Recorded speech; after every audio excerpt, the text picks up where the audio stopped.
My name is Anna. I'm 24, and I was the one who sent that message.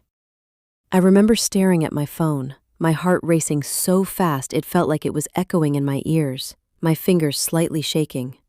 But not because I was scared, because I was angry, overwhelmed, and tired of feeling like I was losing control. He had been calling me non-stop that night, back-to-back calls, messages popping up one after another, and in that moment it didn't feel like care. It felt like pressure, like I couldn't breathe, like I was being cornered. At least, that's what I convinced myself. So instead of pausing, instead of thinking, I let my emotions take over.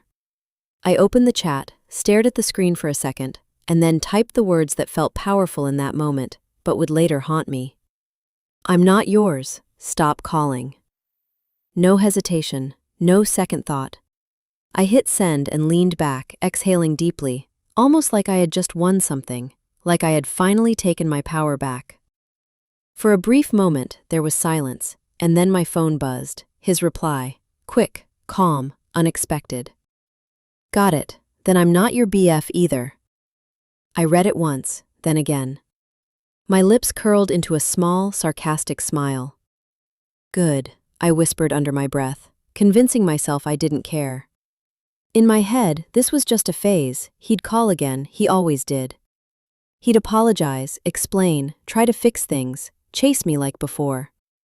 That's how it always went. That's how I expected it to go. But minutes passed, then more time slipped by. No calls, no messages, no, Anna, please talk to me, just nothing.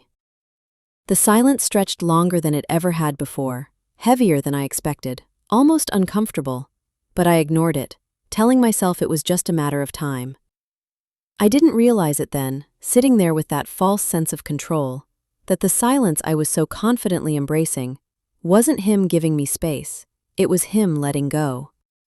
And that moment, that single message I sent in anger, was quietly becoming the beginning of everything falling apart. The next day, I woke up with this strange mix of curiosity and expectation, almost instinctively reaching for my phone, convinced I'd see a screen full of missed calls, messages, something, anything from him. But when I unlocked it, there was nothing. No notifications, no good morning, no are you okay? No him. Just a blank silence that felt louder than any argument we'd ever had.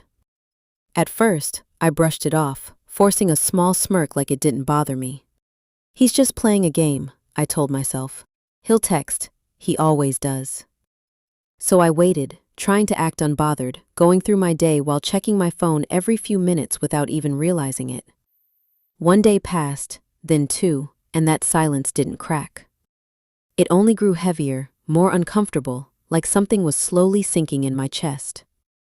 By the third night, the confidence I had when I sent that message was completely gone, replaced by this quiet, creeping anxiety I couldn't ignore anymore. My thoughts wouldn't stop racing. What if he's actually serious? What if he's really done? At exactly 2 a.m., unable to hold back any longer, I opened the chat and typed, "Why are you acting like this?" I stared at the screen after sending it, waiting for those typing dots to appear, but they never did. Minutes passed, then more. Nothing. Panic started settling in. I called him. Once, twice, 5 times in a row, each call ringing out into emptiness before disconnecting. No answer, no rejection, just silence. My chest tightened in a way I wasn't prepared for, like the control I thought I had was slipping right through my fingers. This wasn't how it was supposed to go. He was supposed to chase me, to fix things, to prove he cared, not disappear like I never mattered. Desperation crept into my voice as I left a voicemail, trying to sound calm but failing. Please pick up, I didn't mean it like that. My words echoed back at me, hollow and uncertain. And as I sat there staring at my phone, waiting for it to light up, a heavy truth slowly settled in my chest. This wasn't a game anymore. Somewhere between my anger and his silence, the power had shifted, and deep down I knew. I wasn't in control anymore. A week later I saw him, and for a second, it didn't even feel real. Like I was looking at someone I used to know. not someone who once meant everything to me.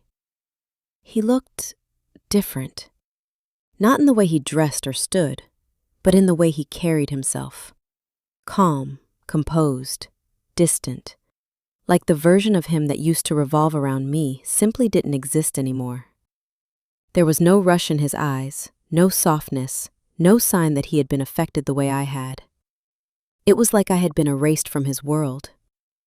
My chest tightened as I forced the words out. "Can we talk?"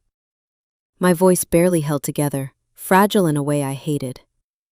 He nodded, but there was no warmth in it, no emotion, just a quiet acknowledgement, like I was any other person asking for a moment of his time. That alone hurt more than I expected. I took a step closer, trying to gather the courage I had lost days ago. "I was just angry. I didn't mean what I said," I admitted, my voice cracking slightly as my eyes filled with tears I couldn't hold back anymore. For a moment, he just looked at me, really looked at me, and I searched his face for something familiar, some trace of the person who used to care so deeply. But all I found was calm distance. Then he spoke, quietly, almost too calmly, and I just accepted it. Those words didn't sound harsh, but they hit harder than anything he could have said. It wasn't anger, it wasn't revenge. It was closure, and I wasn't part of it anymore. My chest felt heavy as I instinctively reached for his hand, hoping, maybe, that some connection was still there. But he stepped back, creating a space between us that felt impossible to cross. "You said you're not mine," he continued, his voice steady, controlled. "And I don't stay where I'm not chosen." Tears slipped down my face freely now, and for the first time, I wasn't trying to look strong or in control.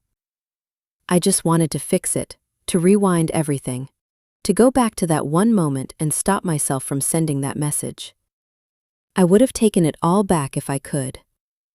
But reality doesn't give you that option. Some words don't just disappear, they change everything.